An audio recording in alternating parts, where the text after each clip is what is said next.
마태복음 25장 14절부터 30절까지 제가 읽겠습니다.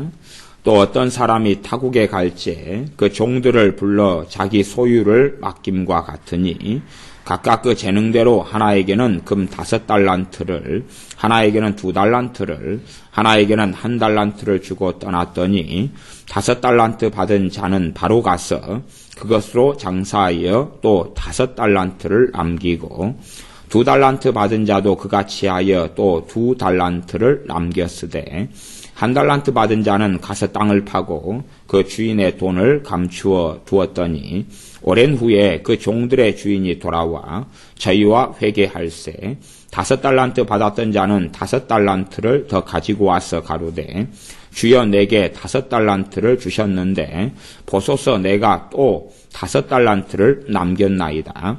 그 주인이 이르되 잘하였도다 착하고 충성된 종아 너가 작은 일에 충성하였음에 내가 많은 것으로 내게 맡기리니 내 주인의 즐거움에 참여할지어다 하고 2달란트 받았던 자도 와서 가로되 주여 내게 2달란트를 주셨는데 보소서 내가 또 2달란트를 남겼나이다. 그 주인이 이르되 잘하였도다 착하고 충성된 종아 내가 작은 일에 충성하였음에 내가 많은 것으로 내게 맡기리니 내 주인의 즐거움에 참여할지어다 하고 1달란트 받았던 자도 와서 가로되 주여 당신은 굳은 사람이라 심지 않은 데서 거두고 해치지 않은 데서 모으는 줄을 내가 알았으므로 두려워하여 나가서 당신의 달란트를 땅에 감추어 두었었나이다.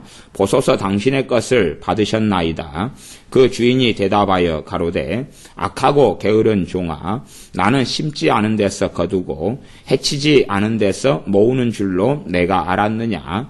그러면 내가 마땅히 내 돈을 취리하는 자들에게나 두었다가 나로 돌아와서 내 본전과 별일을 받게 할 것이니라 하고 그에게서 그 1달란트를 빼앗아 10달란트 가진 자에게 주어라. 무릇 있는 자는 받아 풍족하게 되고 없는 자는 그 있는 것까지 빼앗기리라. 이 무익한 종을 바깥 어두운 데로 내어 쫓으라. 거기서 슬피 울며 이를 갈미 있으리라 하니라. 아멘. 유명한 달란트 비유가 나옵니다. 유명한 달란트 비유가 나오는데 이 달란트 비유 앞에는 10처녀의 비유가 나와 있습니다. 이 가운데 우리가 이 말씀을 해석하고 말씀을 보는데 놓치지 않아야 될 핵심이 첫 번째 하나가 있는데 그 핵심은 달란트 비유에서든 10처녀 비유에서든 간에 예수님을 알고 있는 사람들에 대한 이야기라는 사실입니다. 10처녀도 명백하게 10처녀가 다 주님을 기다리고 있었다 그럽니다. 주님께서 오시는 주님의 재림을 기다리고 있었다. 그래서 25장 1절에는 그때의 천국은 마치 등을 들고 신랑을 맞으러 나간 10처녀와 같다 하리니 세상 사람들은 주님을 믿지 않는 사람들은 신랑을 기다리지 않습니다. 신랑 대신 주 예수님을 기다리지 않습니다. 그러나 기다리는 10사람 그 10사람 가운데 5처녀는 미련하여 기름을 준비하지 아니하였고 5처녀는 슬기로워서 기름을 준비했습니다. 그래서 5처녀는 신랑 대신 주님께서 오실 때에 예비하였던 그 5처녀는 25장 10절에 함께 혼인잔치에 들어가고 문이 닫혀버리고 말아요. 문이 닫히고 그 후에 남은 처녀들이 와서 주여 주여 우리에게 열어주소서. 주여라고 찾는 것을 보면 주님을 알고 있는 사람들. 말하자면 믿는 사람들 안에 벌어지는 일이라는 사실을 우리가 알 수가 있다 하는 이야기입니다. 그래서 실제로 주님께서 오실 때에 신자들 가운데서 양과 염소를 나눌 수밖에 없다는 사실입니다. 그래서 이 본문 25장의 본문의 31절부터는 양과 염소를 나누는 이야기가 나옵니다. 그 본문이 이제 다음에 말씀을 전해야 될 때에 다루겠지만 기본적으로 달란트 비유도 지금 교회 안에 벌어지는 일이라는 것을 볼 수 있습니다. 교회 안에서 구도자들 말고 예수님을 믿는다고 하는 사람들 속에서 벌어지는 일입니다. 그래서 어떤 사람이 타국에 갈지 14절에 그 종들을 불러 자기 소유를 맡김과 같으니. 타국에 누가 가십니까? 비유적으로 하면 주님께서 승천하신 사건을 이야기합니다. 주님께서 이 땅에서 주님의 사역을 다 마치시고 승천하신 다음에 그게 그 다음에 재림이 오실 때까지요 여정을 이야기합니다. 그래서 그 종들을 불러가지고 자기 소유를 맡겼다. 자기 소유를 맡겼어요. 여기서는 종들 세 종에 대한 이야기만 나옵니다. 대표적으로 각각 그 재능대로 하나에게는 금 5달란트를, 하나에게는 2달란트를, 하나에게는 1달란트를 주고 떠났더니 분명히 종들이고 그리고 그 중에 3명 5달란트, 2달란트, 1달란트를 주고 떠났다 그럽니다. 달란트가 무엇이 될 것이냐 하면 해석이 좀 분분하고 복잡해지는 것이 달란트가 됩니다. 대신에 달란트에서 탤런트라는 말, 탤런트는 재능을 가진 사람이죠. 그렇게 나와서 이 달란트를 어떤 이들은 재능이라고 해석하는데 재능은 절대 될 수가 없어요. 왜냐하면 그 앞에 말씀에 재능대로 달란트를 주었다고 말씀하기 때문에. 그러면 재능대로 재능을 주면 말이 안 되죠. 재능대로 재능을 주는 건 말이 안 되는 것이. 그래서 재능에 따라 재능을 뭐라고 할 것이냐. 하지만 아마 기본적으로는 감당할 만큼 그렇게 되지 않을까 싶어요. 감당할 만큼이 재능이다. 이렇게 보면 그 사람이 가진 재능에 따라서 달란트를 주셨다. 실제로 금 5달란트, 2달란트, 1달란트 그렇게 차별적인 것처럼 보이지만 감당하지 못하는 것, 재능을 뛰어넘어 버리는 것, 그릇을 뛰어넘어 버리는 걸 주면 그릇이 깨져버리겠죠. 우리에게 누가 금덩어리를 주는데 우리가 짊어진 걸 넘어서서 그냥 1톤 금덩어리를 짊어지고 가라. 짊어지고 100m를 가면 다 너 거야. 혼자서. 그러면 아마 그 짊어지고 가려다가 허리가 어떻게 될지 모릅니다. 딱 감당할 만큼만 주는 것이 사랑이고 복이고 은혜입니다. 내 자녀들에게도 용돈을 어린 자녀에게 10,000원 주고 100,000원 줄 수 있지만 내 자녀가 감당할 만큼만 용돈을 주는 것이 그 자녀를 해치지 않고 가장 복된 것이고 가장 지혜로운 것이 되어집니다. 그래서 차별이다, 불공평하다라고 생각하는 어리석음은 없어야 됩니다. 실제로 또한 달란트 그럴 때 이 금 1달란트라는 것이 얼마 정도의 액수냐 그러면 600데나리온, 6,000데나리온 정도의 액수입니다. 6,000데나리온 정도의 액수예요. 6,000데나리온도 기본적으로 1달란트, 무슨 달란트냐면 은이에요, 은. 여기는 달란트는 은으로 되어 있어요. 그래서 은은 주로 일반적으로 이제 계산하는 게 조금씩 다르긴 하지만 은 4개가 금 1개 이런 식으로 이제 되는 비율도 있습니다. 그래서 일단 여기는 금이에요. 금이고 기본적으로 은 1달란트가 6,000데나리온. 6,000데나리온이면 뭐 계산하는 것이 사람마다 다르니까 그렇지만 6,000일 동안 일하는 품삯이에요. 내 6,000일을 일해서 버는 돈이에요. 그럼 6,000일, 1데나리온이 하루 일하는 돈이니까 노동자의 하루 품삯이니까 뭐 화이트 칼라보다는 더 블랙 칼라가 적게 벌 수는 있겠죠. 네, 그래서 어쨌든 간에 6,000일 동안에 버는 돈이에요. 그러면은 300일로 생각하면 20년 동안 20년 동안 버는 돈. 20년 동안 버는 것을 맡겼다 그 말이에요. 그러니까 결국은 1달란트 받은 사람이 작아요, 커요? 아주 크다는 걸 알 수 있어요. 물론 5달란트면 100년 동안 벌어야 될 걸 갖다가 맡겼고 2달란트는 40년 동안이지. 그러니까 20년 동안 내가 모아야 될 것을 맡겼는데 그 돈이 적다. 또 나아가서요. 은과 금의 수치로 계산하면 곱하기 4를 하게 되는 상황이 되면 1달란트가요. 80년 동안 모은 것이 돼요. 금과 은으로 따진다면 금이라고 명백하게 나와 있으니까요. 그래서 이 달란트라는 돈은 사실은 만들어진 적은 한 번도 없어요. 주일학교 아이들에서 달란트 시장 같은 걸 하지만 만들어진 돈이 아니고 그 환상 속의 돈이에요. 그러니까 우리가 1조 원, 그럼 1조 원이라는 돈으로 만들어진 게 있어요? 없어요? 없잖아요. 근데 이렇게 만 원짜리, 5만 원짜리 뭐 수표 모여가지고 1조 원으로 하자. 그래서 어음도 쓰고 수표도 만들 수 있을지 몰라도 1조 원짜리 지폐는 없다. 그런 말이에요. 그런 거하고 똑같은 이런 단위예요. 돈이 얼마가 이렇게 모이면 이게 한 달란트 최고의, 그냥 그것보다 더 높은 것이 없어요. 그 당시에 그것보다 더 높은 단위가 없는 단위가 달란트 단위입니다. 그래서 가장 적게 받은 사람도 금 한 달란트. 금 한 달란트. 여기까지는 이제 요 원론적인 부분은 이제 제가 놔두고. 그래서 결과론적으로 이제 5달란트 받은 자가 16절에 보면 바로 가서 그 단어가 나옵니다. 바로 가서. 받은 다음에 바로 가서. 바로 가서. 그 말은,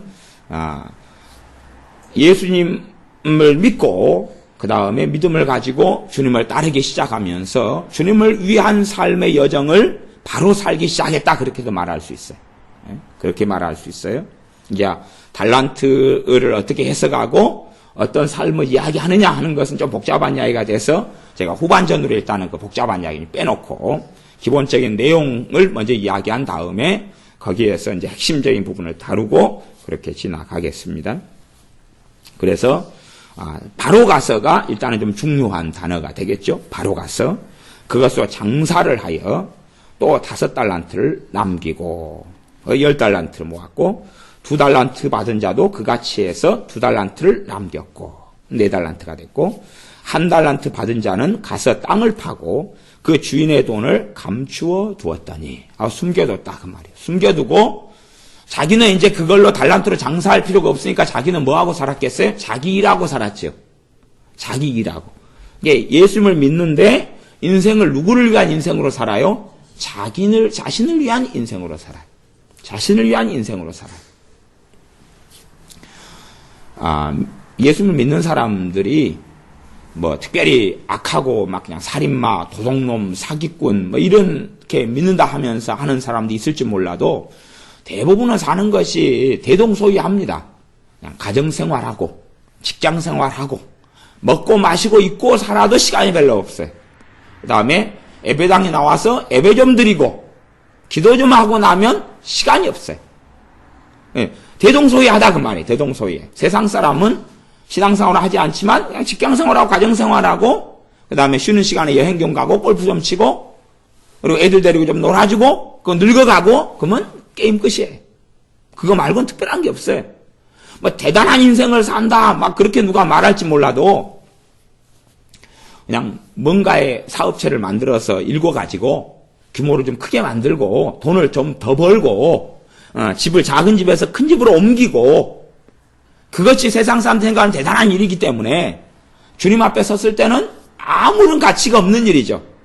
내 인생이 내가 그냥 12평 사골세에 살다가 사골세 아파트에 살다가 임대 아파트에 살다가 죽을 때 돼가지고 100평 아파트에서 내 소유로 살게 되었다. 아무 가치가 없는 거예요. 그건. 그 사람은 성공했다고 말할지 몰라도 그건 뭐 아무 가치가 없는 거예요. 아무 가치가 없어요. 그래서 사람들이 일단은 1달란트 받은 사람은 자기 삶을 살아요. 주님이 준 1달란트는 땅 파고 묻어버리고.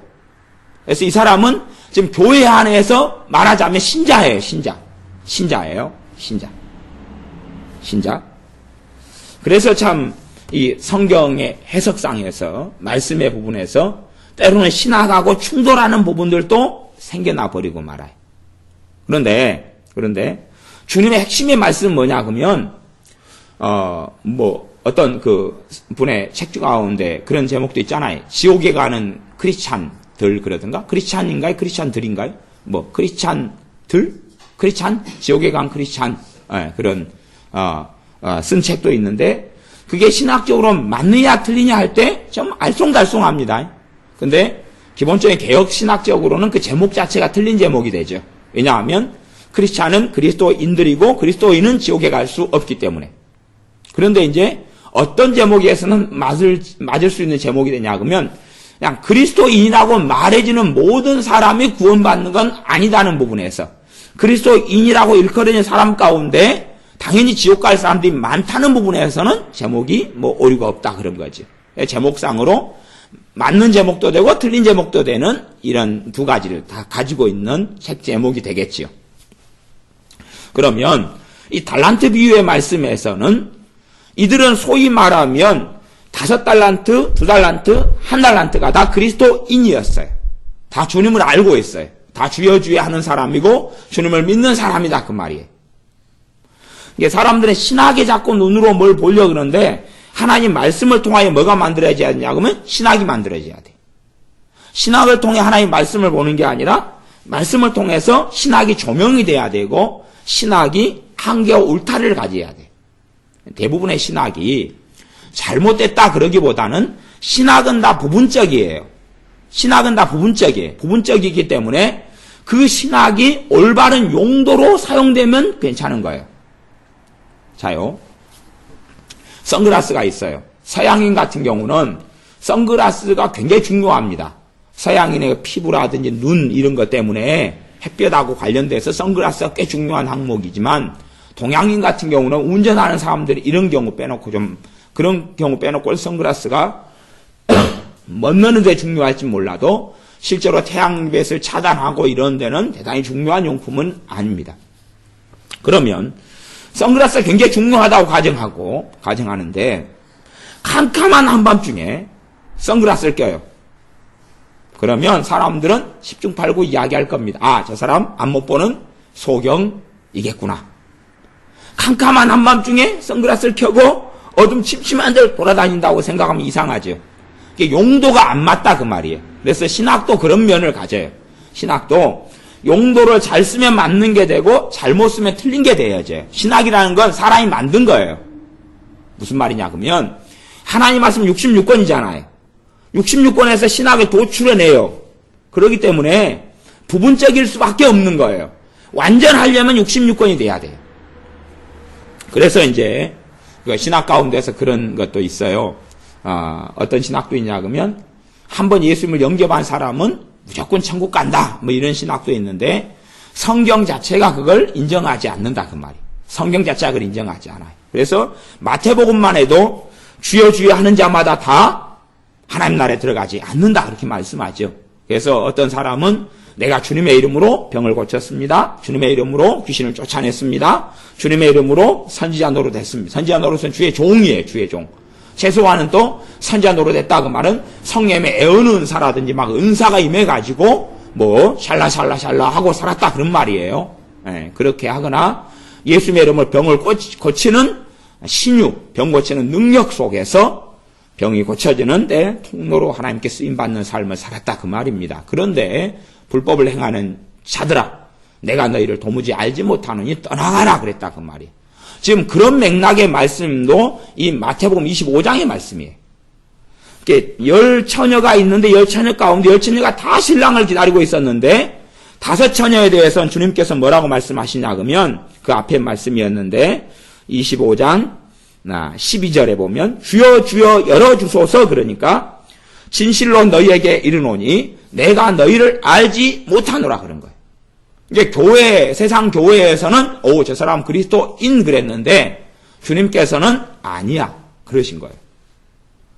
너는 예수님을 믿는 사람이구나. 그리고 함께 예배드리고 함께 찬양했는데 주님께서는 너 아니야. 나는 너를 몰라. 이게 주님의 전능하심으로 모르는 게 아니고 주님과의 관계에서는 관계가 없다. 예수님의 십자가와도 관계가 없고 예수님의 흘리신 피하고도 대수하고도 관계가 없다 그 말이에요. 이 사람이 믿었던 믿음은 헛것이었다 그 말이에요. 헛것이었다 그 말이에요. 거기에서 10처녀 가운데 5처녀. 확률로 따지면 좀 이상한 이야기가 됩니다. 그러니까 확률 이야기가 끄집고 들어가면 좀 곤란한 이야기가 되지만 일단은 믿는다고 하는 사람들 가운데서 반절이나 탈락을 하고 맙니다. 반절이 탈락하고 말아요. 그렇기 때문에 13절에 그런즉 깨어있으라 너희는 그날과 그 시를 알지 못하느니라. 그날 그 시는 뭐예요? 주님께서 재림에 오신 때. 주님의 재림을 이야기하는 거예요. 여기서는 휴거를 이야기하지는 않습니다. 주님의 재림을 이야기해. 주님의 재림의 때를 모르기 때문에 재림하시면 그때는 이제 게임 끝, 상황 종료. 그렇기 때문에 깨어있는 삶이 중요하다. 그렇게 말한다면 주님께서 알지 못한다고 하는 사람은 깨어있지 않는 사람이 되겠죠. 이 말씀으로 비추면 어떤 사람을 알지 못한다라고 말씀하냐 그러면 깨어있지 않는 사람이 된다 그 말이에요. 그리고 이제 다른 각도로 달란트를 통해서 달란트 비유로 또 말씀을 해주세요. 다른 각도로. 그러면 결론적으로는 지금 똑같은 말씀을 반복하는데 5달란트, 2달란트, 1달란트 가진 사람이 5달란트 받은 사람 5달란트를 남겼고 2달란트 받은 사람 2달란트를 남겼고 1달란트 받은 사람은 땅에 숨겨놔서 누구의 삶을 살았냐 그러면 자신의 삶을 살았어요. 이 1달란트 받은 사람은 똑같은 말씀을 들었어요. 나는 너를 알지 못한다 하는 것이. 그래서 정확하게 이제 그 말씀이 나왔다 하기보다는요. 지금 이 1달란트 받은 사람하고 이 주인하고 대화를 막 하는 게 나와요. 결과론적으로 30절에 보면 이 무익한 종을 바깥 어두운 데로 내어 쫓으라. 거기서 슬피 울며 이를 갈미 있으리라 그런 거예요. 그러니까 지금 주님이 이제 그 사람을 인정해요, 안 해요? 인정하지 않는 상황이 됩니다. 어두운 데에서 슬피 울게 된다는 것이에요. 그 앞에 24장도 마찬가지 스토리를 가지고 있습니다. 24장 마지막에 46절에서 51절까지에 보면 충성된 종과 충성되지 않은 불충한 종에 대한 비유가 나와요. 그 가운데 이 두 종 이야기가 나오는데 불충성한 종에 대해서 24장 50절과 51절에 생각지 않은 날 알지 못하는 시간에 그 종의 주인이 이르러 엄히 때리고 외식하는 자의 받는 율에 처하리니 거기서 슬피 울며 이를 갈미 있으리라 그런 거예요. 그러니까 이 불충한 종에 대해서 뭐라고 말씀한 거예요? 나는 너를 알지 못한다고 말씀하는 것과 똑같은 일이 벌어져요. 슬피 울며 이를 갈미 있다라고 말씀하는 거예요. 그 다음에 이제 10처녀 가운데 5처녀는 주님이 정확하게 나 모른다 그랬어요. 모른다 그랬고 달란트 비유에서 1달란트 받은 종에 대해서는 뭐라고 말씀하시냐 그러면 26절에 보면 그 주인이 대답하여 가로되 악하고 게으른 종아. 그래서 악하고 게으른 종도 결론이 뭐예요? 주님이 알지 못하는 자가 되는 거예요. 악하고 게으른 종도 주님하고 별 상관이 없는 사람이 되는 거예요. 사울 왕이 있었습니다. 사울 왕은 성령님께서 임하시고 왕으로 기름 부음 받고 새 사람이 됐어요. 사울 왕으로 산 다음에 언제 어느 시점일는지는 몰라요. 초기에는 성령님이 감동해가지고 하나님이 기뻐하신 전쟁도 하고 싸움도 했어요. 사울 왕이. 언제인지는 몰라요. 언제인지는 모르지만 사울 왕이 자신의 인생을 이제 살았어요. 자신의 명예, 자신의 성공, 자신의 높아짐, 자신의 부요함, 자신의 인정받는 삶, 그걸로 해서 살다가 어느 때를 넘어선 다음에 이제 주님을 사울왕이 부인하고 맙니다. 그리고 하나님도 사울왕을 버리죠. 그런데 사울왕이 하나님을 버렸다. 그래서 하나님이 버렸다고 성경에 나옵니다. 그런데 우리가 보는 관점하고 굉장히 다릅니다. 우리가 보는 관점하고 다르다는 이야기는 뭐냐 그러면 사울왕이 하나님을 버렸기 때문에 하나님도 사울왕을 버렸다고 성경이 나오는데요. 실제로 사울왕에 대한 이야기가 쓰여 있는 걸 보면 사울왕은 계속 제사를 지냅니다. 그러니까 계속 제사를 지내요. 하나님 분명히 사울왕이 하나님을 버려버렸다고 그래요. 그래서 하나님도 버렸다 그러는데 사울왕은 제사를 지내고 어려움이 생길 때 되면 하나님을 찾아요. 다시 말하면 종교적인 행위는 남아 있었다 그 말이에요. 그러니까 이 사울왕 입장에서는 자기가 하나님을 버렸다고 생각할 수 있어요? 안 하게 했어요? 하나님을 안 버렸다고 생각할 수 있는 상황이다 그런 말이에요. 그렇기 때문에 코드가 안 맞죠. 하나님하고는 코드가 안 맞아요. 그런 이야기입니다. 그래서 달란트 비유 속에서도 세 사람이 나오면 3명 중에 한 명이 물론 교회 속에서 충성되게 주님과 함께 주님을 위하여 사는 사람은 3명 중에 2명은 안 되죠. 그건 굉장히 높은 수치를 잡은 거죠. 높은 수치를 잡은 것입니다. 정말 위로가 되는 말씀일 수도 있어요. 신앙생활에 예수 믿는다 그러는데 3명 중에 2명이 구원받는다 그러면 굉장히 높은 수치가 됩니다. 굉장히 높은 수치가 돼요. 그게 참 위로가 되는 부분이 됩니다. 근데 이제 이 종교적인 교회일수록, 예수 믿는다고 이야기하고 고백만 하면 다 구원받는다, 그렇게 말해버려요. 이제 예수를 영접하고 구원받고 신앙생활을 시작하는 건 맞아요. 맞는데, 사울도 그랬어요, 사울도. 새 사람이 되고 은혜 받고 구원받은 다음에 시작했어요, 사울이. 그렇게 한 다음에 이제 그가 누구를 위하여 종을 울리나, 그런 거예요. 누구를 위하여 인생을 사나, 그런 것이. 누구를 위하여 사느냐 하는 것이. 누구를 위하여 사느냐. 그래서 많은 믿는 신자들은 유감스럽게 주님을 위하여 인생과 삶을 살기보다는 그냥 신앙생활을 합니다. 일주일 내내 주님을 잊고 살다가 주일날 되면 예배당에 한 번 와서 찬양경 부르고 예배 구경을 하다가 참여하다가 그 다음에 집으로 돌아갑니다. 아니면 교회에서 정한 어떤 교회 시스템 속에서 어떤 역할을 하는 경우가 있겠죠. 그러나 그것이 주님을 위해 산다고 볼 수 있느냐 없느냐, 그건 이제 주님이 판단하실 문제가 되죠.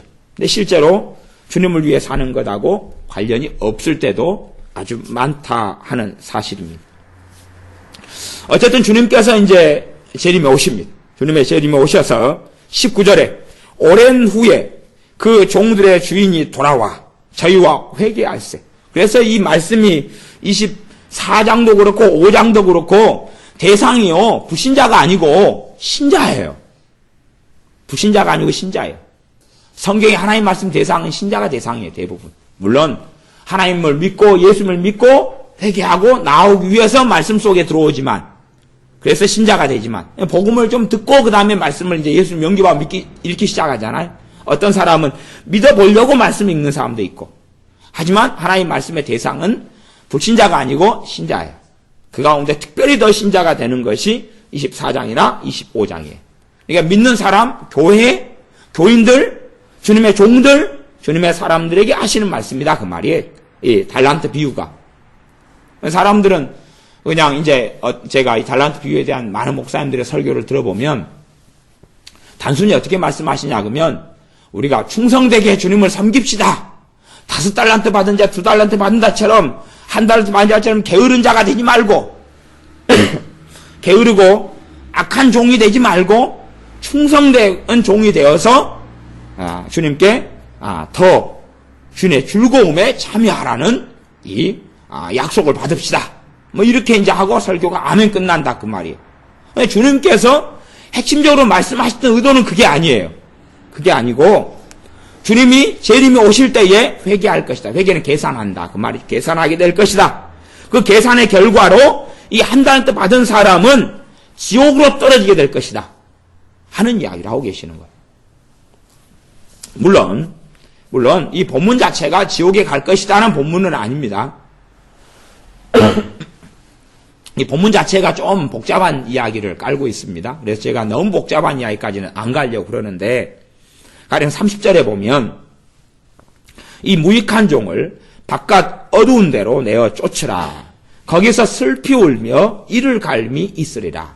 그러니까 슬피 울 바깥 어두운 데는 지옥은 아니죠. 지옥은 아니에요.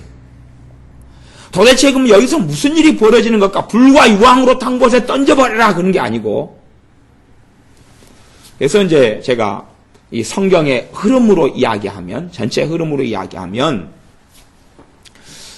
주님께서 재림에 오셔요. 재림에 오신 다음에 바로 백보자 심판대로 가는 게 아니고, 재림에 오신 다음에 천년왕국 속에 들어가요. 물론 이제 천년왕국도 전천년설, 후천년설, 무천년설 여러 가지 학설이 있지만, 이번 주 하나님의 말씀은 지금 천년왕국을 구약이든 신약이든 굉장히 중요한 주제로 다룹니다.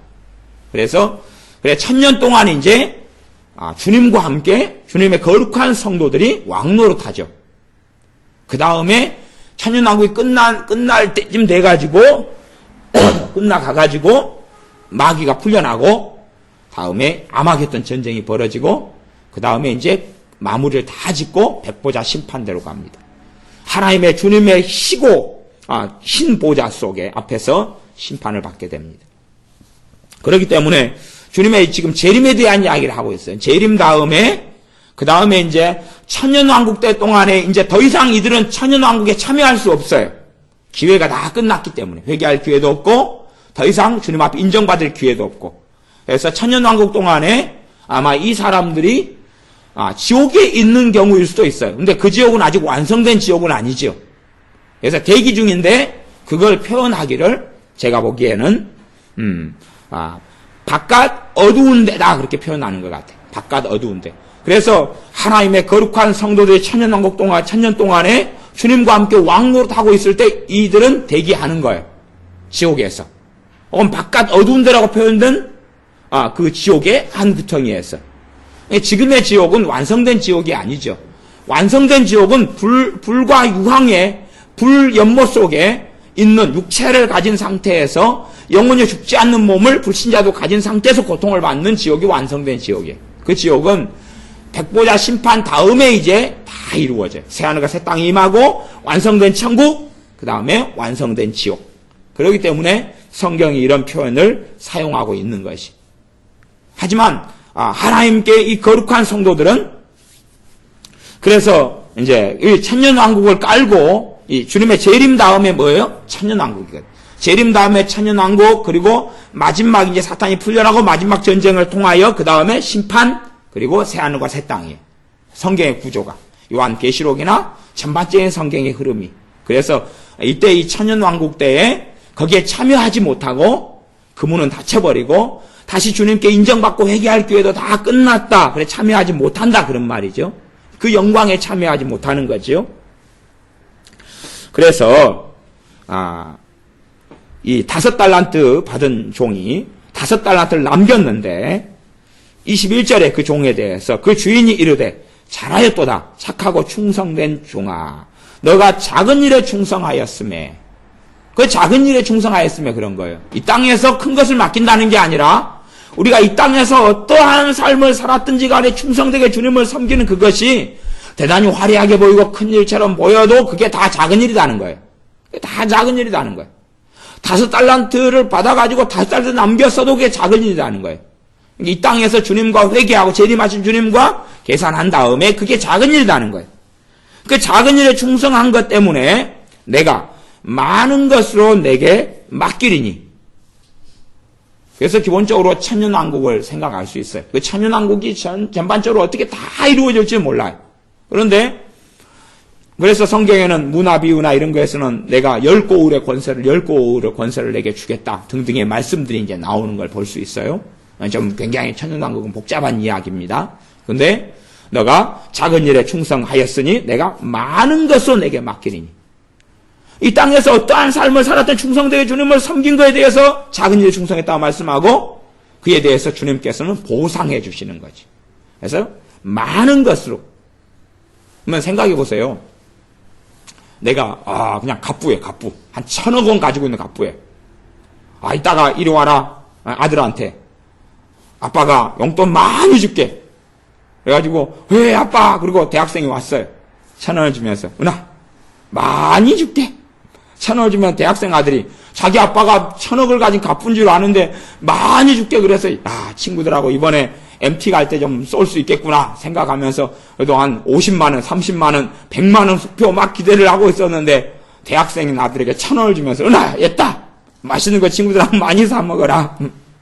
그러면 애가 막 열받아 버리겠죠. 아들 친구가. 주님께서 많은 것을 맡긴다는 것은 주님의 스케일에서 생각해야지 내 스케일에서 생각하면 안 되는 것이 스케일이 다릅니다.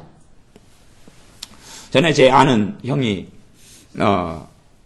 이제 우리는 명절 때가 되면은 뭐냐 사과 박스, 그 다음에 감 박스 뭐 그런 거잖아요. 귤 박스 이런 걸 막 추석 막 아니면 뭐 구정 때 이렇게 돌리잖아요. 근데 이제 그 양반은 자기는 부자의 계열에 속한 분이에요. 근데 시간이 없어가지고 아시는 분들한테 배 박스를 돌렸대. 배 박스를. 그랬더니 그 부자들이 성질 나가지고 그걸 그냥 그렇게 거절하더래. 누가 거진 줄 아냐고 그러면서. 왜 스케일이 그 사람들은 뭐 굴비 세트고 아니면 뭐 갈비 세트고 이런 세트거든요. 근데 그냥 뭐 그걸 신경을 안 쓰고 그냥 쫓겨가지고 그랬든지 어쨌든 간에 그 자기가 부자고 부자들하고 같이 지낼 거 아니에요. 근데 그냥 우리 같이 평범한 사람들에게 보내는 것처럼 100박스 돌려버렸더니 막 성질이 나가지고 그렇더라. 그 이야기를 해주더라고. 그래서 야, 이 사람들은 스케일이 좀 틀리구나. 노는 물이 틀리네. 명절 때 박스 돌리는 것도 틀리구나. 그런 걸 생각을 했어요. 우리야 뭐 귤박스나 뭐 이래도 오 대단한 귤 왔네. 그리고 아 귤을 어떻게 먹을까 그러다가 우리 숫자가 애들이랑 많고 그러니까 그냥 하루만 다 까먹어버리기도 하죠. 예. 그래서 주님께서 내가 많은 것으로 내게 맡기는 이것만 스케일이 우리가 생각하는 것하고는 아주 다르다. 아주 다르다. 아주 다르다. 그래서 내 주인의 즐거움에 참여할지어다. 주인의 즐거움, 참여에 그 말에 참여 그 말입니다. 요즘 말로는 내 주인의 즐거움에 참여할지어다. 그래서 3명 가운데 칭찬받은 2명은 주인의 즐거움에 주님의 즐거움에 들어가는데 그것이 첫 번째는 천년왕국이고 거기서 이제 누리는 것 그 다음에 왜냐하면 천년왕국의 필요성이 있어요. 사실은 왜 필요성이 있냐 그러면 천년왕국은 하나님의 뜻이 이루어지는 굉장히 중요한 필요성이 꽤 많이 있어요. 근데 천년왕국에 대해서 제가 말씀을 하는 시간이 아니니까 별로 그걸 깊이 있게 다루지는 않습니다. 왜냐하면 너무 거리가 먼 이야기처럼 느껴질 수 있으니까. 필요성은 뭐냐 그러면 하나님께서는 이 땅에 아담과 하와가 타락할 것을 예정하지 않으셨어요. 어떤 신학자들은 아담과 하와가 타락할 걸 예정했다고 그래요. 아니요. 천년왕국 같은 삶을 하나님께서는 원하셨어요. 천년왕국처럼 죄를 짓지 않고 사람들이 영원히 하나님을 즐거워하며 사는 삶을 원하셨어요. 또한 자신의 아들이 죄가 이 세상에 안 들어오면 십자가에 죽으실 필요가 없었거든요. 그래서 주님께서 천년 동안 이 땅을 다스리시면서 주님께서 정말로 인간들에게 원하셨던 삶을 보여주시는 거거든요. 그 시간 동안에. 하나님이 계획하셨던 것이 이런 것인데 이걸 어그러뜨려버린 걸 다시금 완성하시면서 보여주시는 것이거든요. 그 다음에 이제 그래서 그 천년왕국에 참여하면서 천년왕국 필요성 중에 하나예요. 당위성 중에 하나예요. 그래서 신학적으로 무천년설이라는 것이 좀 맞지 않을 그런 부분에서 일이 있다 그 말이에요. 꽤 많은 부분에 천년왕국의 필요성이 있습니다. 어쨌든 주님의 재림 다음에 천년왕국이 있고 그 다음에 이제 요한계시록적으로 이야기하면 그 다음에 이제 마지막 전쟁이 있고 심판이 있습니다. 그래서 주인의 즐거움은 2가지가 되겠죠. 하나는 천년 동안의 주님의 다스림과 통치 속에서 이들이 누리고 살아가는 것 하나. 2번째는 새하늘과 새 땅이 도래한 이후에 완성된 천국 속에서 하나님을 즐거워하며 그 속에 누리고 살아가는 것. 이게 이 2가지를 다 포괄하고 있다 이렇게 말할 수 있을 것입니다. 2달란트 받은 사람도 2달란트를 남겼습니다. 라고 했을 때에 23절에 그 주인이 이르되 잘하였도다 착하고 충성된 종아 너가 작은 일에 충성하였으면 내가 많은 것으로 내게 맡기리니 사실은 주님 앞에서는 5달란트나 2달란트 다 작다고 말씀하시는 거예요. 다 작다고 말씀하시는 거예요. 그래서 내 주인의 즐거움에 참여할지어다. 1달란트 받았던 자도 와서 가로되 주여 당신은 굳은 사람이라 심지 않은 데서 거두고 알 수가 있어요. 1달란트 받은 사람이 이제 주님을 아니까 그리스도인이다, 크리스찬이다, 교인이다, 성도다, 믿는 사람이다 이런 타이틀로 있죠. 그리고 주님을 알아봐요. 그러니까 소위 믿는 자예요. 소위 믿는 자예요. 그런데 주님에 대해서 바르게 알고 있어요? 잘못 알고 있어요? 잘못 알고 있어요. 이 문제예요. 주님에 대해서 바르게 알수록 주님을 사랑하고 주님을 위하여 살고 주님과 함께 사는 여정을 걸어갑니다. 주님을 바르게 알수록. 그래서 신구약 성경의 핵심 주제 가운데 하나가 여호와를 알자, 힘써 여호와를 알자. 주님을 알자. 유일하신 하나님과 그의 아들 예수 그리스도를 알아가는 데서 자라가자. 예수님을 더 알아가자. 하나님을 더 알아가자. 그런 말씀이 신구약에 함께 반복에 나와 있고 그것이 성경의 핵심 주제 가운데 하나입니다. 하나님을 알라 하는 것이지. 하나님을 알라 하는 것이. 그러나 이 한 달란트 받았던 사람은 주님을 제대로 알지 못합니다.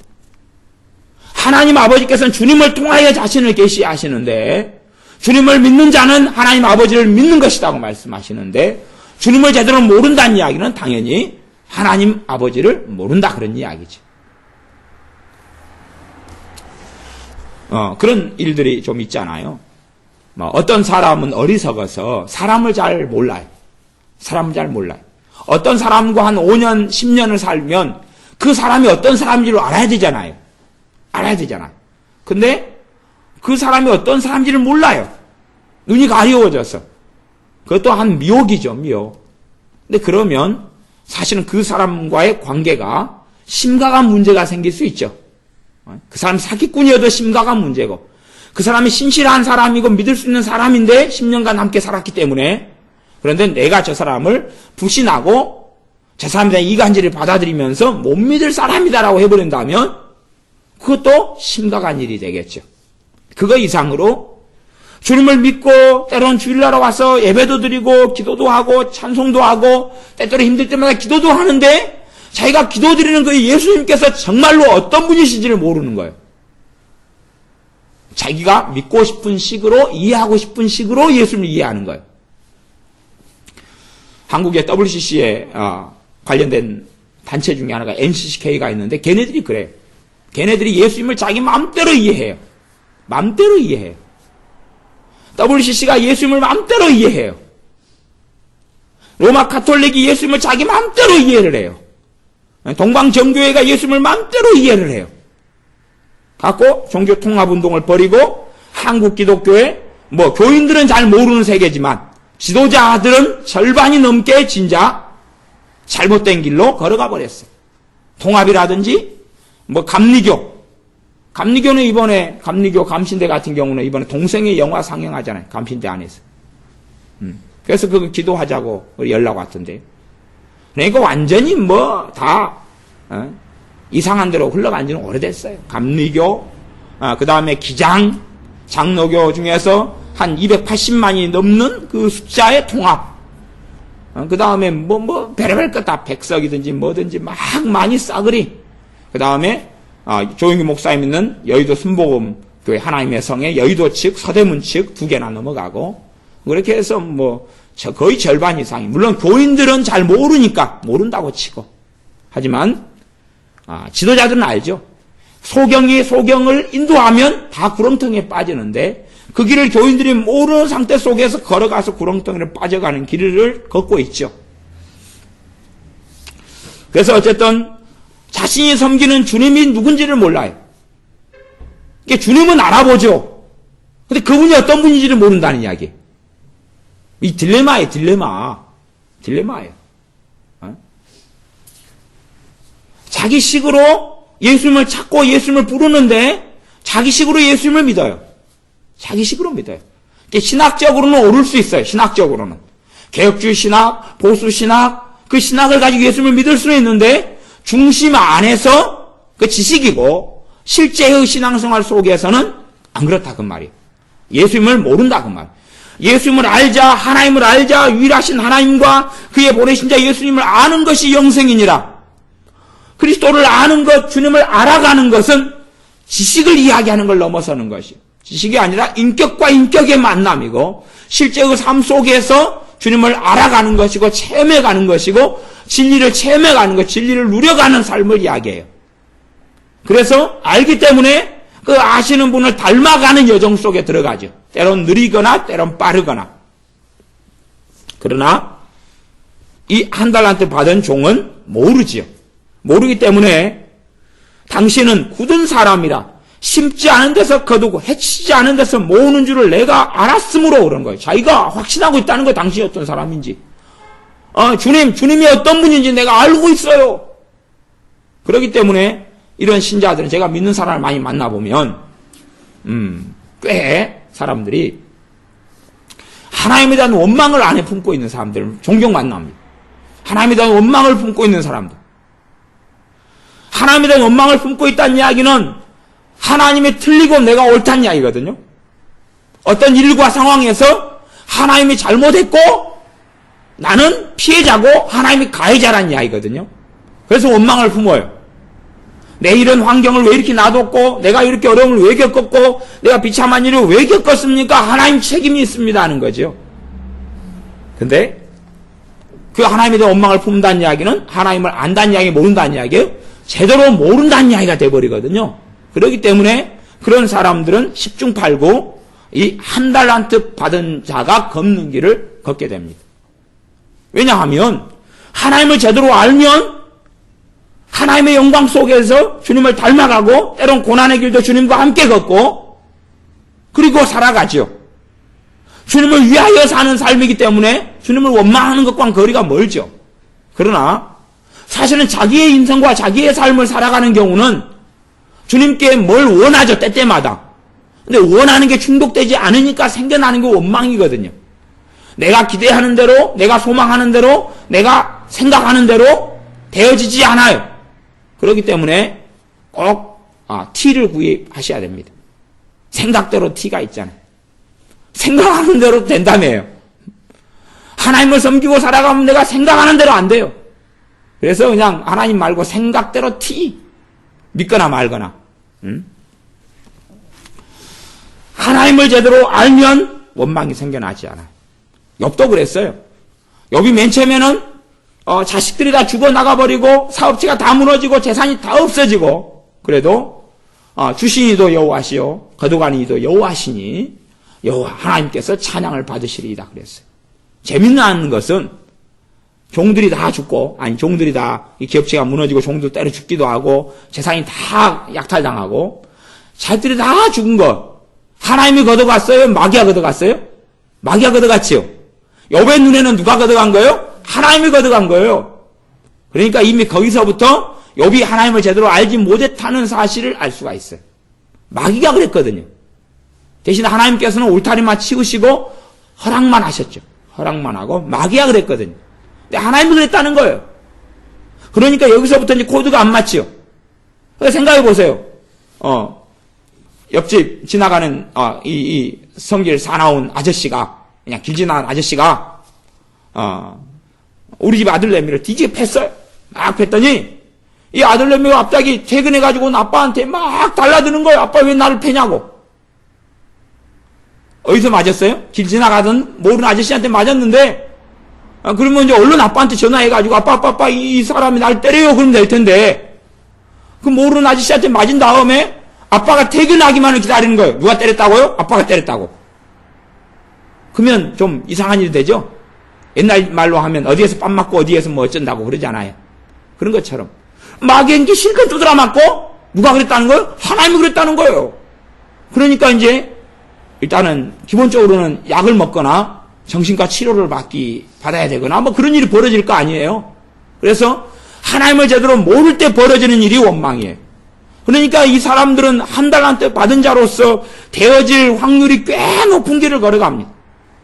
신앙생활을 한 것만큼은 주님을 더 알아야 되고 그분이 어떤 분인지 삶 속에 어떻게 행하시는지 내 인생과 삶 속에 어떻게 행하시는지 진리에 따라 어떻게 되어지는지 그래서 진리가 이루어질 수밖에 없는 여정 속에 내가 어떻게 걸어가는지 내가 어떻게 주님을 닮아가는지 그것이 더 드러나야 됩니다. 그래서 주님을 잘못 한 달란트 받은 사람은 자기 마음대로 생각합니다. 자기 마음대로 생각해. 그래서 숨겨놨다 한 달란트가 여기 있다고 밭에서 끄집어내 와서 주는 거예요 이제. 그러니까 26절에 보면 주님께서 말씀하십니다. 대답하여 가로되 악하고 게으른 종아 나는 심지 않은 데서 거두고 해치지 않은 데서 모으는 줄로 내가 알았느냐?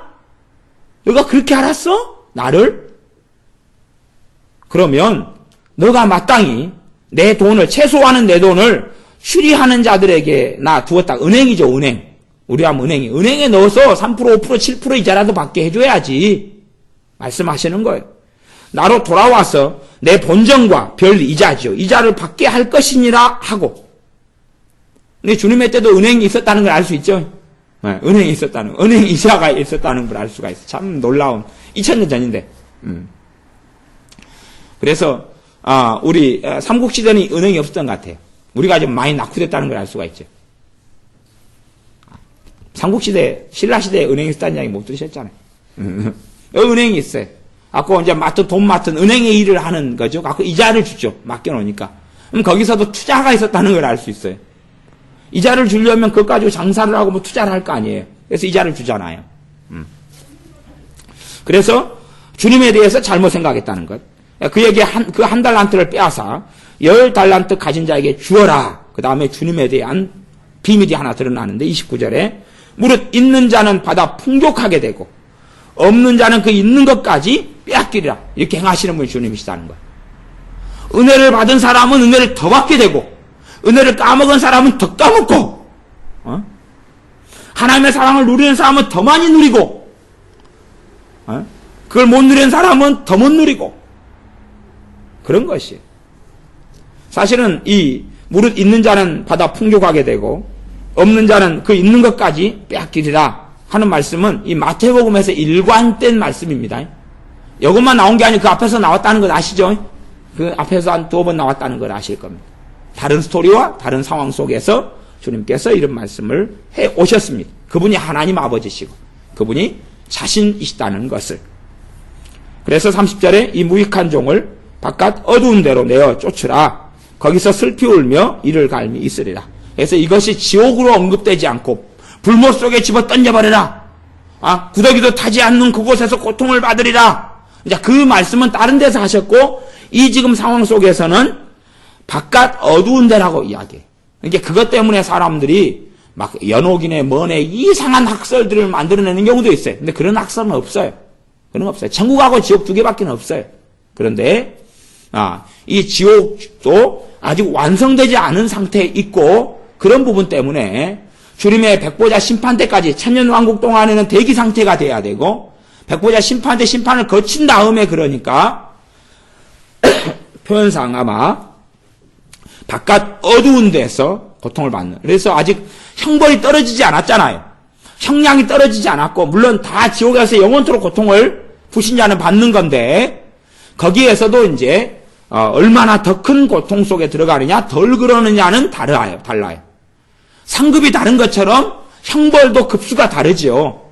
그 판결이 내려진 다음에야 오리지널 지옥이 시작되는 것이니까 아마 일반적으로는 바깥 어두운 데 있으면서 그 암담한 절망 속에서 1000년 동안을 머물러 있다가 지옥에서 그런 다음에 이제 불붙는 유황 속에서 고통을 받고 구더기도 죽지 않는 그곳에서는 영원토록 사는 지옥은 그 다음에 펼쳐지는 것이죠. 심판대를 지난 다음에. 그래서 그런 것 때문에 본문이 이렇게 나와 있는 바깥 어두운 데서 내어 쫓아오면 거기에서 슬피 울며 이를 갈미 있으리라. 이를 뜩뜩뜩 가는 거예요. 왜 가냐 그러면 주님에 대한 오해가 풀려요 안 풀려요? 안 풀립니다. 오난을 가집니다. 내가 이런 사람인데 내가 이렇게 예수님을 믿었는데 왜 나를 이렇게 할 수 있느냐 하는 것이죠. 그래서 끝까지 그 오해를 풀지 않은 상태에서 어두운데 바깥 어두운데 지옥에서 가둬지게 된다. 그렇게 말할 수 있습니다. 성경은 그걸 음부라 표현하고요. 완성되지 않은 지옥을 하데스, 때로는 음부 이렇게 표현합니다. 스올 이렇게 표현하기도 합니다. 그 다음에 완성되지 않은 천국. 보통 지금 믿는 사람들이 먼저 죽은 다음에 영혼만 가잖아요. 그러니까 그 상태에는 낙원이라 이렇게 표현되죠. 천국은 천국인데 아직 우리가 이제 부활한 주님의 몸 같은 죽지 않는 몸, 영광의 몸을 가진 다음에야 그 다음에야 이제 새하늘과 새 땅 속에서 정말로 어떤 천국일런지는 몰라도 그 천국의 삶을 누리게 되는 것입니다. 그렇기 때문에 교회 안에 믿는 신자들 안에 그래서 이 달란트 비유에서 나오는 한 달란트에게 일어나는 사실 또 10처녀 비유 가운데 5처녀 미련한 5처녀에게 일어나는 사실 그런 사실이 어디에서 더 베일이 벗겨지냐 그러면 요한계시록 2장 3장에 있는 소아시아에 있는 7 교회에 주시는 말씀 속에서 그 베일이 벗겨져요. 왜? 똑같은 스토리거든요. 교회 안에 초대교회인데 초대교회가 병들어가고 있고 벌거벗어가고 있고 주님하고 아무 상관이 없어지고 있고 그리고 처음 사랑해서 떠나버렸고 처음 행해서 떠나버린 교회들이 5 교회가 되어버려 가는 상황이에요. 그 가운데 그래서 너가 일 깨지 않으면 정찰하지 않으면 회개하지 않으면 너희는 심판을 받게 될 것이다. 라고 경고하신 말씀이 계시록에 있는 7교회, 그 중에서 5교회 주시는 메시지. 물론 칭찬도 하지만 남은 2교회도 경고도 같이 합니다. 주의하고 조심해야 된다고 경고도 같이 합니다. 그래서 이 마태복음에 있는 24장이나 25장에는 그 다음에 또 이제 31절부터도 지금 그 스토리예요. 31절부터도 양과 염소를 나눌 때도 요 스토리입니다. 그래서 다음 시간에는 31절부터 하겠지만 맥락이 그렇다는 걸 이해하셔야 돼요. 지금 교회 안에서 벌어지는 일이라는 것. 소위 신자라고 하는 사람들 안에 벌어지는 일이지, 1달란트 받아가 묻은 사람은 불신자고 5달란트, 2달란트 받아가지고 5달란트, 2달란트 남긴 자는 신자는 아니다는 사실이에요. 다 신자라고 말하는 사람들이다 그 말이에요. 다 신자라고 말하는 사람, 10처녀도 다 그렇고, 그 다음에 5달란트, 2달란트, 1달란트도 다 신자라고 일컬어지는 사람이다 그 말이에요. 그래서 그런 상황 속에서 벌어지는 말씀이다. 벌어지는, 나중에 주님이 재림하셨을 때 벌어지는 상황이다 하는 것을 생각해야 됩니다. 그렇기 때문에 가장 기본적으로 5달란트, 2달란트 받은 사람은 누구를 위해 살았어요? 주님을 위해 살았다 그 말. 주님을 위해 살았다. 1달란트는 그거 묻어버렸으니까 주님이 돌아올 때까지 장사하라 그랬잖아요. 근데 주님이 주시는, 주님을 위해 살지 않고 묻어버렸고, 그 다음에 자기의 인생을 보냈어요. 물론 예배도 드렸고 기도도 했고 찬양도 했고 말씀도 읽었을 수 있지만 자기를 위한 삶이었어요. 우리 인생은 대단히 변하지 않습니다. 대단히 변하지 않는다는 이야기는 대부분의 사람은 그냥 평범하게 산다 그 말이에요. 평범하게 삽니다. 그래서 어떤 유명한 신학교 교수님께서 신학생들 졸업할 때에 예언을 하셨다 그래요. 예언을 하셨어요. 유명한 신학교 교수님이, 미국인가 어디 교수님이 신학생 졸업식 때 예언을 했어요. 학생들을 많이 모아놓고 졸업식 때 내가 예언을 하는데 당신들 가운데 2명만 유명하고 큰 교회 목사가 되고 당신들 가운데 좀 목에 힘줄 사람은 한 5명만 있고 나머지 다 짜잘한 목회를 할 것이다 그랬어요. 어떻게 그렇게 말씀하십니까? 그게 통계요. 1000명의 졸업생이 다 유명하고 위대하게 되고 싶지만 그 가운데 소수만 그러는 것이, 그런다 해서 유명하게 되고 큰 건물을 가지고 막 큰 목회를 한다 해서 주님 앞에서 큰 목회는 아니라는 사실이에요. 그러니까 우리가 막 놀랍고 위대해지고 막 큰 일을 하는 것을 꿈꾸는 게 아니라 내가 살아가는 삶은 평범한 삶이에요. 똑같이 밥 먹고 애 키우고 똑같이 가정생활하고 때로 직장생활하고 똑같아요. 이게 특별히 유별나지 않아요. 유별난 게 있다라고 생각하는 사람이 유별난 사람이에요. 평범해요. 하지만 가정생활 속에서 주님을 위해서 가정생활하고 믿음 가운데 믿음으로 행치 아니하는 모든 것이 죄니라 그랬어요. 내가 주님의 일을 한다는 믿음 속에서 얘를 키우고 양육하고 주님의 일을 아는 것이라는 걸 깨닫고 아는 가운데 직장생활을 하고 주님의 일이라는 걸 아는 속에서 먹고 마시고 사는 것이, 그것이 사실은 달란트를 가지고 그걸 남기는 것이, 남기는 건 특별하고 대단한 삶이 있는 게 아닙니다.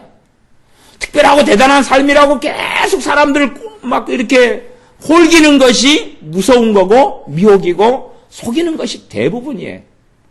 너를 하나님이 위대하게 쓸 것이다. 그래서 5대양 육제주에 나가가지고 그 정도 그런 예언은 옛날에 조영규 목사님이 받았죠. 조영규 목사님 우리나라에 몇 명이에요? 1명입니다. 1명이에요. 1명이에요. 그 다음에 뭐 큰 교회를 하는 뭐 세대교회 이런 양반도 있는데 제 신학대학원 선배 되는 양반이 있는데 소강성 목사님이라고 그런 양반도 1명입니다. 그냥 1명이에요. 1명. 많은 사람이 그렇지는 않는다는 이야기. 내가 현재 살아가는 삶 속에서 주님과 함께 살아가고 주님을 닮아가고 믿음이 성장해가고 더 주님을 사랑해가고 내가 주님을 사랑하는 가운데 드리는 예배, 주님을 사랑하는 가운데 드리는 기도, 주님을 사랑하는 가운데 드리는 찬양, 그것이 달란트를 남기는 삶이에요. 그게 땅에 묻어두지 않는 삶이에요.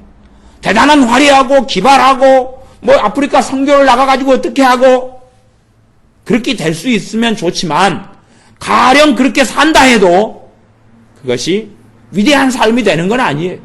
위대하게 되셔야 될 분은 주님밖에는 없어요.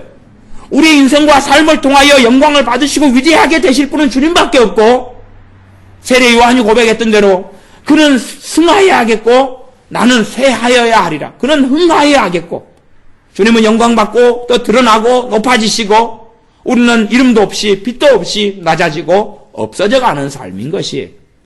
그것이 맞는 삶이기 때문에 어이구 내가 주님 때문에 내가 위대한 인물이 돼야지, 내가 주님 때문에 우뚝 선 인물이 돼야지, 내가 주님 때문에 높고 큰 자리에 서가지고, 사람들이요 정말 환상을 꿈꾸는 사람들이 있어요. 만나보면 그 사람들 시간이 흘러가면요 완전 병들어 버립니다. 병들어 버려요. 어떤 사람들이냐 그러면요, 오 하나님 아버지, 내가 큰 기업체를 일구게 해주십시오. 내가 큰 기업체를 일구면 예수님 믿는 사람이 이렇게 큰 기업체를 했구나, 아 하나님께서 일하셨구나, 그걸 알고 내가 큰 기업체하고 내가 크게 성공한 걸 보고 나를 통해 하나님 영광 받으실 테니까 나를 큰 기업체를 하게 해주십시오. 내가 크고 유명한 인물이 되게 해주십시오. 그러면 내가 거기서 얼마나 하나님께 영광을 돌리겠습니까? 그러는 것이. 그런 사람들이 종종 있어요. 근데 그 사람들은 잘못된 길로 쉽게 빠지고 세상의 유혹과 미혹에 빠져서 쉽게 가버립니다. 주님 내가 이렇게 아름다운 기도 응답을 받아서 사람들 보기에 불가능한 일이 이루어졌어요. 그런 이야기 들으면 하나님이 얼마나 영광 받겠습니까? 세상 사람들 영광을 돌릴 겁니다. 아니, 영광 안 받습니다. 오히려 초대교회 때는 성찬을 초대교회가 하니까 사람들은 그랬어요. 이 그리스도인이라고 하는 이 인간들, 예수를 믿는다고 하는 이 인간들, 사람 피를 가지고 서로 마시는구나. 그렇게 해서 모욕을 받았어요. 하지만 그 모욕받은 교회, 모욕받은 그리스도인으로 인하여 하나님이 영광 받았다 그 말이에요. 우리가 화려하게 되고 높아지고 성공해지고 많은 걸 움켜쥐어야 하나님 영광 받는 게 아니라, 내가 주님을 믿을 수 없을 때 믿고, 내가 주님을 신뢰할 수 없는 자리에 신뢰하고, 넉막구더기에 앉아서 진토에 앉아가지고 슬퍼하고 탄식할 사람들이 가득할 때 나는 거기서 찬양하는 것이, 그것이 하나님의 영광이 되는 것이. 내가 돈을 1,000억 만억을 벌고 내가 큰 빌딩을 가지고 내가 유명세를 가져서 내가 믿는 사람이 있네, 그래서 영광 받는 게 아닙니다. 그런 사람들은 사실은 하나님을 이용하고 싶어서 말장난하는 것이, 그런 사람을 종종 봅니다. 제가 대놓고 이야기 안 해요. 속으로는 뱃속을 고치시오. 그래, 속으로는 뱃속을 고치시오. 하나님이 이용해서 어떻게 하겠다는 것인데, 그래서 나사로 같이 거지도 그 거지를 통하여 나사로가 죽은 다음에 아브라함의 품에 들어가고 하나님이 영광 받으시는 것입니다. 그 남편이 5번째 남편과 지냈다가 헤어지고 6번째 남자하고 살고 있는 사마리아 여인이, 사실은 그 여인의 삶을 통하여 어떻게 하나님의 영광 받겠습니까만은 그 여인을 통하여 하나님의 영광 받으시는 것입니다. 창기였던 막달라 마리아를 통하여 하나님의 영광 받으시는 것이, 사람들이 생각하는 것하고는 아주 다른 것입니다. 달라요. 모세처럼 대단히 화려한 삶을 꿈꾸지만 모세 화려하지 않았습니다. 이스라엘 백성들 때문에 아주 그냥 미치겠다라고 했던 사람이, 내가 나왔습니까 하나님, 나를 왜 이리 힘들게 합니까 했던 사람이 모세입니다. 그래서 우리의 삶 속에 화려하고 대단한 꿈을 꾸는 게 아니라, 내가 살아가는 삶 속에 첫째는 자족하는 걸 배우는 것이, 스스로 만족하는 걸 배우는 것이. 그러니까 내가 그 자족하는 비결을, 일체의 비결을 배웠다. 자족하는 것, 그게 있을 때만이 내가 은혜를 유지하는 비결이 되어집니다. 높은 걸 꿈꾸면 지금하고 비교하면 자족할 수 없죠. 그 자리에 이르면 자족하고 만족할 것 같지만 결코 그렇게 되지 않습니다. 내가 있는 자리에서 하나님을 찬양하고 찬미하고 살아가는 것, 위대하게 되는 걸 꿈꾸는 게 아니라 위대하신 주님과 함께 낮고 천한 자리에서 함께 걸어가는 것. 다른 사람들은 이런 상황에서는 나 기도할 수 없어, 그런데 나 이런 상황이니까 나는 주님을 더 의지할 거야 하는 걸 통해 영광 받으시는 거고, 나는 이럴 때 원망할 수밖에 없어 사람들이 말할 때 나는 거기에서 찬양하고 감사하리라 하는 길을 걸어갈 때에 그것이 영광 받으시는 거고, 그것이 5달란트가 5달란트를 남기는 길이고 2달란트 받은 사람이 2달란트를 남기는 그 길이라는 이야기입니다. 그러지 돈 먹고 돈 내기가 아니라는 사실이에요. 그걸 잘 기억하셔야 됩니다. 우리의 삶에 주님을 만났을 때에 나를 위하여 사는 게 아니라, 때론 자식을 위하여 사는 게 아니라 주님을 위하여 살다가 똑같은 가정생활이고 직장생활이고 돈을 벌고 먹고 마시고 잠자고 때로 예배드리지만 주님을 위한 예배, 기도하지만 주님을 위한 기도, 찬양하지만 주님을 위한 찬양, 자녀를 키우지만 주님을 위해서 키우는 자녀. 내 자녀가 힘들기 때문에 단식하는 게 아니라 주님의 자녀가 주님 앞에 살아야 되기 때문에 단식하는 그 기도. 그렇게 할 때에 주님이 착하고 충성된 종아, 너가 작은 일에 충성하였음에 주인의 즐거움에 참여할지어다 라고 하시는 복된 말씀을 듣게 됩니다. 기도하겠습니다. 아버지 하나님, 우리가 다 5달란트 받은 자, 2달란트 받은 자로서 2달란트와 5달란트를 남기게 하여 주시옵소서. 때론 우리가 1달란트 받은 자임에도 불구하고 묻어주는 자가 아니라 1달란트를 남기는 자가 되게 하여 주시옵소서.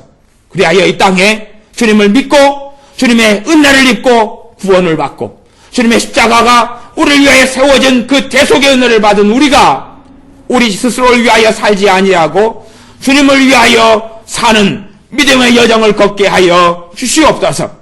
주님을 영화롭게 하는 여정을 걷게 하여 주시옵소서. 우리는 사라지고 주님이 드러나시며 우리의 인생과 삶을 통하여 주님을 바르게 알아가고 아버지 하나님을 더 깊이 알아가 하나님을 아는 영광의 빛을 누리고 살게 하옵소서. 우리 주 예수님을 닮아가게 하여 주시옵소서. 예수님의 이름으로 기도하옵나이다. 아멘.